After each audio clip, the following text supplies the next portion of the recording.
Welcome to the Church and Culture Podcast, a weekly discussion with Dr. James Emery White on the latest trends happening in culture and where and how the church should respond. Jim is the founding and senior pastor of Mecklenburg Community Church in Charlotte, North Carolina, president of Serious Times, a ministry devoted to exploring the intersection of faith and culture, former professor of theology and culture at Gordon Conwell Theological Seminary, where he also served as their fourth president, and the author of more than 20 books. I am your host, Alexis Dry, and I can't wait to dive into this week's conversation. Hey everybody, thanks for joining us.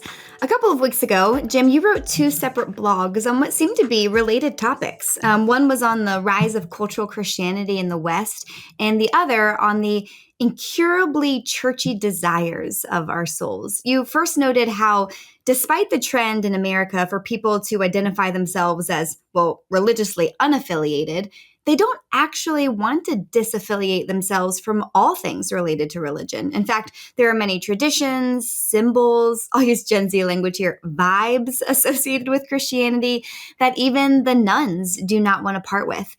Before we talk about the second blog, can you unpack this first one a bit more? Like, what are some of these Christian, I'm going to say for lack of a better word, accessories, both superficial and profound, that the nuns are having a hard time leaving behind? Yeah, I'm watching this one really carefully. This is intriguing me of late, which is why I've done a couple of blogs on it. It's also something I've just been reflecting on in terms of new approaches to apologetics and just thinking about things culturally. It's just been intriguing to me. So I'm going to enjoy this conversation because it's still relatively embryonic in my thought, and I think in a lot of people's thinking about just what to make of this. But there was an interview with LBC in London. The atheist Richard Dawkins. And now he's probably one of the more famous atheists of our day now that Christopher Hitchens has passed. But Dawkins offered two startling admissions. First, that he mourned the loss of much of what reflects the Christian faith in the world, which is interesting. And then second, that he would consider himself a cultural Christian. That stunned a lot of people, but they were just falling all over themselves. What do you mean? You're calling yourself a cultural Christian? Dawkins, a famed atheist, who has written some of the most scathing things about the Christian faith and the Bible in particular. This is what he said, and I brought it with me so I would quote him well. He said, "I do think we are culturally a Christian country." He's referring to the UK. "I call myself a cultural Christian. I'm not a believer, but there is a distinction between being a believing Christian and a cultural Christian. I love hymns and Christmas carols, and I sort of feel at home in the Christian ethos. And I feel that we are a Christian country in that sense. I would not be happy if, for example, we lost all our cathedrals and our beautiful parish churches." Dawkins then added that even if he had to choose between Christianity and Islam, he'd choose Christianity every time, saying that seems to me a fundamentally decent religion in a way he says I think Islam is not. And now, when I read that, I remember just almost in the same, like within a day or two, I read this Derek Thompson writing in The Atlantic, who is a self-described agnostic. And this is what he had to say. Again, let me quote him correctly. "As an agnostic, I have spent most of my life thinking about the decline of faith in America in mostly positive terms. Organized religion seemed to me beset by scandal and tangled in noxious politics. So I thought, what is there really to mourn? Only in the past few years have I come around to a different view. Maybe religion, for all its faults, works a bit like a retaining wall to hold back the destabilizing pressure of American hyper-individualism, which threatens to swell and spill over in its absence."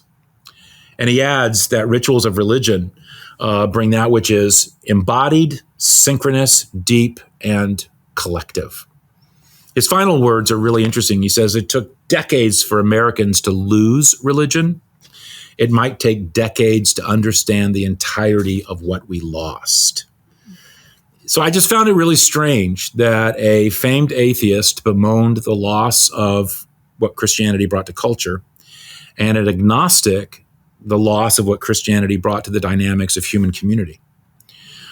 They both reject the faith itself, but they mourn the loss of its influence. So that was the gist of the blog. But let me add that the nature of cultural Christianity is not hard to grasp. mean, what they're talking about is really not hard to grasp. In the UK, only 1% attend a Church of England service, but over 46% describe themselves as Christian. That divide is fueled by individuals such as another famous atheist, the author Philip Pullman, who he calls himself a Church of England atheist. So against this frightening tide of the rise of Islam, many see something like atheism alone as being too weak to combat such threats. Which is interesting. I remember many years ago reading a book by Samuel Huntington, and where he talked about how that there's these forces in the world. There's Christianity, there's Islam, there's the East. And he said that, Islam will win because it's the more militant, it's the more robust. He called his book The Clash of Civilizations. But many are seeing that the only thing that really can stand up against the tide of Islam in terms of culture would be true, strong Christianity, not militant necessarily, but deeply culturally entrenched. It's the only thing that has the roots. Atheism doesn't have the roots to do that, which is really an interesting thing for them to come to. Another writer, Hersey Alley, writes that a desire to uphold the legacy of the Judeo-Christian tradition and letting it serve as a unifying story for culture. So in other words, or as Dawkins put it, if he had to choose between Christianity and Islam, he said he would choose Christianity every single time. But really what they're talking about is, and my mind goes back to in 410 when Alaric sacked Rome, that when Rome fell, the only thing that held culture together was Christianity. It's the only thing that had the social glue. And I think that many of these people are sensing the collapse of civilization, the collapse of things, and they're realizing that the only thing that could hold it together would be cultural Christianity, something that glue that would be there, the institutions, the organizations, the legacy. And that's why many of them are saying, okay, I may be an atheist, but I want to embrace cultural Christianity. So it's an interesting dynamic. Yeah. Well, I've been thinking, it's one thing to feel nostalgic about the past, like a past that you personally have experienced, all of your childhood memories and whatnot. But it's another thing to romanticize a way of life that you haven't actually experienced. And more of those who are identifying as nuns have never been churched or experienced authentic faith in Christianity. So how do you distinguish between this romanticization of Christianity and cultural Christianity and authentic spiritual desire? Yeah, I don't know that they can. I don't, but I mean, Christians can. And I think Christians can help them with that. And that might be the apologetic and evangelistic angle by which to take that nostalgia and say, hey, let's talk about that, and Dawkins offers an interestingly, and I was impressed by the honest assessment of his own embrace of cultural Christianity. He said that unless someone actually believes in the metaphysical claims of Christianity, they can't really consider themselves a Christian. He owns that. And C.S. Lewis would agree. C.S. Lewis, so famously said, you've got to make your choice. Either, when it comes to Jesus, you can't just culturally appropriate him.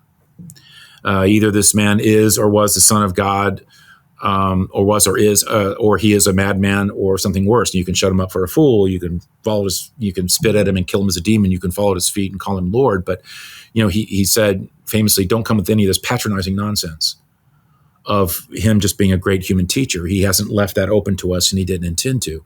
And you can paraphrase Lewis, don't come with any patronizing nonsense about him just being a cultural figure. He was much more than that. This is not just a cultural institution. This is more. But Dawkins' embrace of cultural Christianity, again, I think may paint the way or point the way toward a new approach to apologetics, and namely intentionally trying to lead people across a very strategic, purposeful bridge from the cultural beliefs rooted in the Christian faith that are appreciated to faith itself. In other words, okay, all of a sudden, a lot of common ground has opened up. A lot of things that you're saying you like, you appreciate, you support, you want. Okay, wow, that's some fantastic common ground that we can begin to work with. Yeah. Well, and as you mentioned, Dawkins specifically mentioned things like hymns and Christmas carols and stained glass windows and cathedrals and so on as being part of this cultural Christianity that he appreciates. And yet, it's kind of interesting to think about that because so many churches are trying to be more modern or more relevant to modern life. I mean, just think about the trend of adding, for example, a contemporary service rather than a traditional service in which we're trying to mimic popular music and architecture and aesthetics. Are we going to be bringing back pews and organs? And are these contemporary churches going to be adding a traditional service to more effectively attract the nuns? No, I don't think that's the point at all. There's a difference between tradition and traditionalism. That's very important to understand. What many churches have tried to jettison, and I think appropriately, is traditionalism, dead, lifeless, stagnant approaches and methods that are just kind of the way we've always done things. You can have drums and stained glass. You can have contemporary music and ancient hymns. We intentionally blend these here at MEC, knowing that you can connect with someone for Christ as much through a guitar as you can a sacrament. It's not an either or, it is a both and. And I think that when a church jettisons traditionalism but still embraces tradition, when you understand your place in history, but you appreciate this full stream of history, when you let all of that come together, and you have, of course, when I use this phrase, people are going to read into it more than I mean because it did embody a whole way of thinking in several books. But I'll just use the title of it, when you have an ancient future type of approach or blending. And I think that that's one of the things that is harder for leaders to do because so many of younger leaders, and I don't mean that in a condescending way, but many younger leaders don't have an appreciation of history. They don't have an appreciation of tradition. They simply know they want to jettison dead, stagnant, graying organizations. They want to reach out to the world over a contemporary bridge of understanding, which I get and I understand, and that's needed, but not at the expense of tradition, not at the expense of what it is that could also be a bridge, which is, not, I don't want to say nostalgia, but tradition and depth of meaning in something that has stood for 2,000 years. Yeah. Well, in the second blog that you posted, you wrote about how those who have left the church are struggling to find the same kind of community that maybe they once experienced in church. There are even some who are creating, as you mentioned, faithless churches just to try to recreate the community experience. And we talked on an episode a while ago about how people are looking for a religious-like community experience in, let's say, their gym classes or their meetup groups. What do you think it is about the Christian community specifically that people are longing for? Like, what makes it different than a book club or a workout group or a country club membership? This is another dynamic of this whole cultural Christian thing that I find most fascinating. That blog was prompted by an article in USA Today that noted that millions are leaving organized religion, but they can't quite let go of organized religion-y things. It was akin to how people who reject the Christian faith very much want to embrace Christian culture. But the article in USA revealed kind of a different side of the coin. Or if you're holding up a diamond, you're looking at it from multiple facets. It looked at it from a different way. It explored how those who had rejected the Christian religion, as in formalized membership or participation in a church or a denomination, but they very much want to embrace some kind of spiritual community, some type of spiritual gathering. And the article featured highlighted several different examples. There was a pastor, it highlighted, pastor of a small church, North Indianapolis Church. And he found himself struggling with various stances taken by his church and denomination, and eventually he stepped away.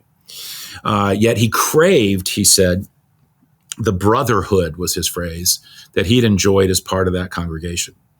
And he soon found himself part of a Sunday collective that described itself as a home for the spiritually homeless. As USA Today continued to report, such communities show how, despite Americans' ongoing abandonment of traditional organized religion, many are really deeply longing to maintain some sense of spirituality and community in their lives. And they're finding it in places that, they're still very religious, and not just places, but gatherings of people. I mean, it's still religious-y. Examples include the Current Collective, community in California that describes itself as rooted in the mystic Christian tradition with a dogma-free theology.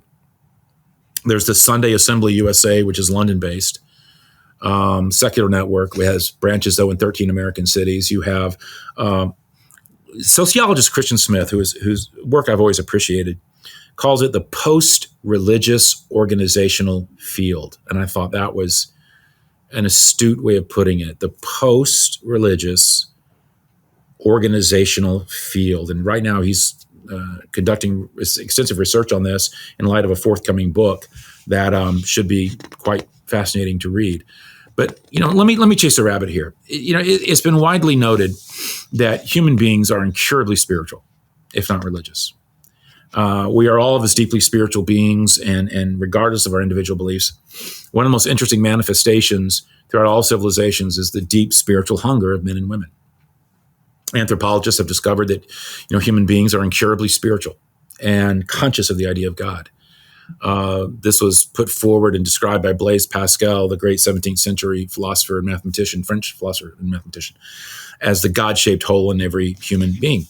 Those entering the post-religious organizational field often say they are seeking to get away from organized religion. But the irony is that they're simply forming another one that simply rejects the doctrines of the ones that they embraced before.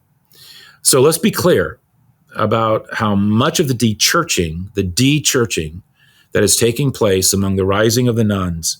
For many, it is not jettisoning the broad contours of the Christian faith, spiritual community, or even the idea of church. It's jettisoning historic Christian orthodoxy. It's jettisoning distinctly Christian community and the gathering of Christ followers for the purpose and mission of being a Christian church.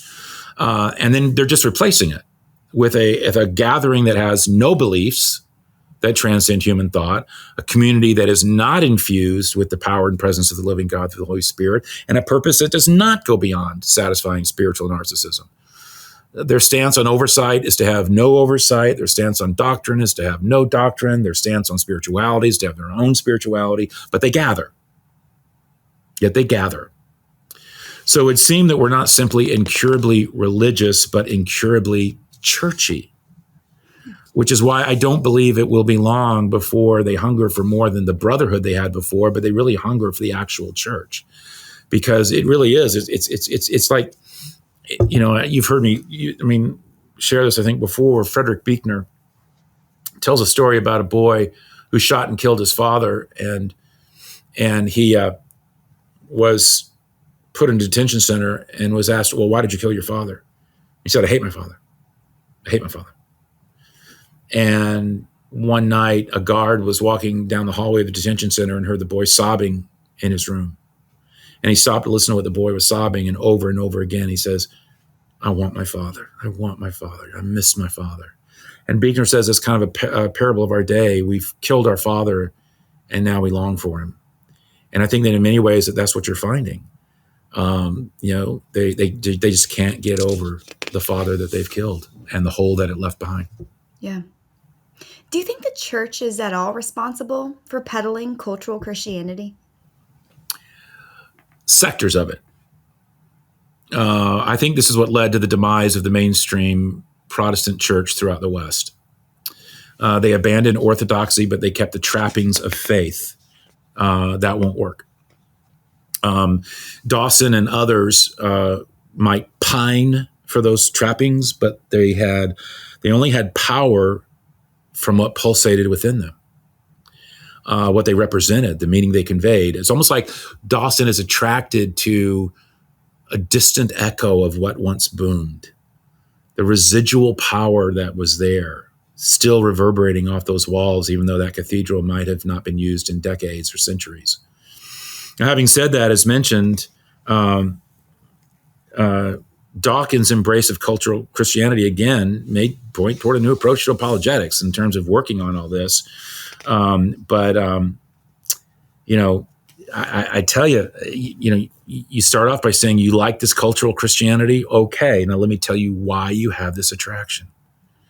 what is behind the aesthetic, what's behind the symbol, what's behind the music. It's not something, it's someone. And that's the real power of this.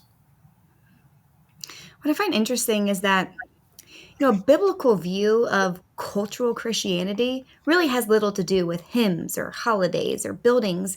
Instead, a culture that's actually infused with Christian belief is marked instead by things like love and selflessness and charity and hospitality. I think about the marks of the early church and what they were known for by outsiders, and it had nothing to do with any kind of buildings or songs that they were singing, but how they welcomed the stranger and how they were so generous with each other and their perseverance in the in the face of persecution. How might the church work to rewrite the caricature of cultural Christianity so that it does actually represent Christ?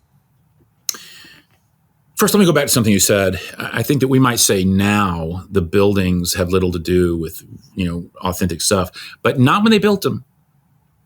Not when they built them. Again, that was the power of it. There's that old story of the guy who came upon the building of Chartres, the beautiful Chartres Cathedral in France. He came toward the end of a workday, and he came up with somebody who was a metal worker. What are you doing? He says, well, I pound metal. Came to somebody else who's doing glass. What do you do? Well, I pound glass.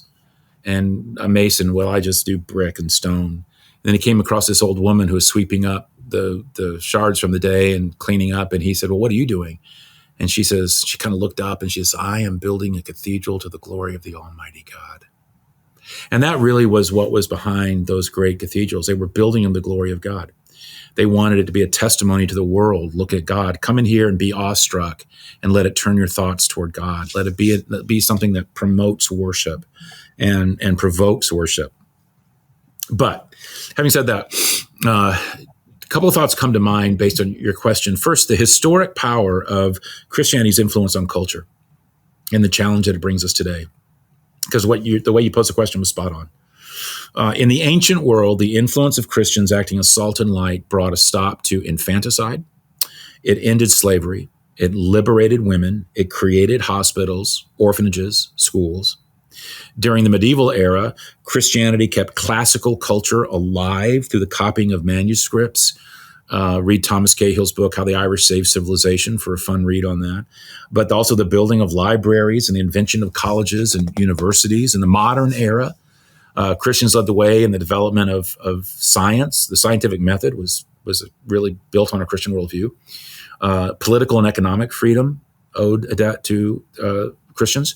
Arguably the greatest source of inspiration for art, music, literature. The question is, what will Christians do in our day? And the great danger is that we'll do nothing. Nothing. I think that's the challenge. The other thought is to make sure the world continues to judge us by our fruits.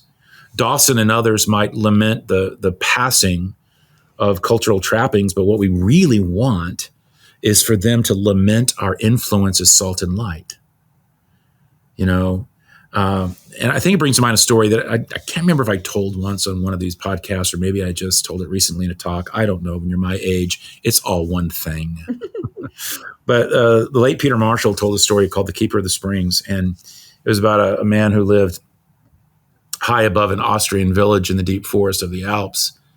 And he had been hired many years before by a town that was very eager to see the debris that was, cleared from the pools of water that then fed the spring that flowed through the town. So that was his job. He did it well. He faithfully patrolled the hills. He removed branches and leaves when they fell, and the water flowed and was pristine and clear and pure. And it made it a popular attraction, with graceful swans gliding across, the spring, creating these rich farmlands and all these picturesque views. As time went on, the town council faced budgetary challenges, and they saw this line item, Keeper of the Springs. And, who's this? What did he do? I mean, what an obscure role. We don't need this. This is an easy way to save money. So by unanimous vote, they released the man from his duties. And at first, nothing changed whatsoever. The water flowed as clear and as free as ever, and the town council felt, see, we made the right decision. Then autumn came, and the leaves began to fall, and wind blew, and branches fell into the pools, and soon the flow of the water began to lessen, and then a yellowish brown tint appeared in the spring, and then soon the water grew even darker, and before long this film covered the water along the banks, and the stank odor filled the air, and mill wheels ground to a halt, and the tourists left with the swans, and soon disease and sickness began to permeate the village. And then the town council called another meeting. Realizing their mistake in judgment, they brought back the old keeper of the springs, and within a matter of weeks, the waters began to return to their pristine state. Marshall's point then, even more pressing today, is that what the spring meant to the village is what the Christian faith means to culture, to the world. Christians know this from the teaching of Jesus about the importance of being salt and light, but now perhaps atheists and agnostics are seeing it too through the lens of cathedrals and community. We just need them to see that it's much more than cathedrals and community. It's culture itself that is at stake. I'll be interested to, as you said, just keep our eye on this and see how the church does rise to the occasion, how we might change some of our strategies in light of this, this kind of churchy desire or churchy nostalgia, and the opportunities that it's going to present us. So thank you for exploring this with us, and we hope to catch you next week.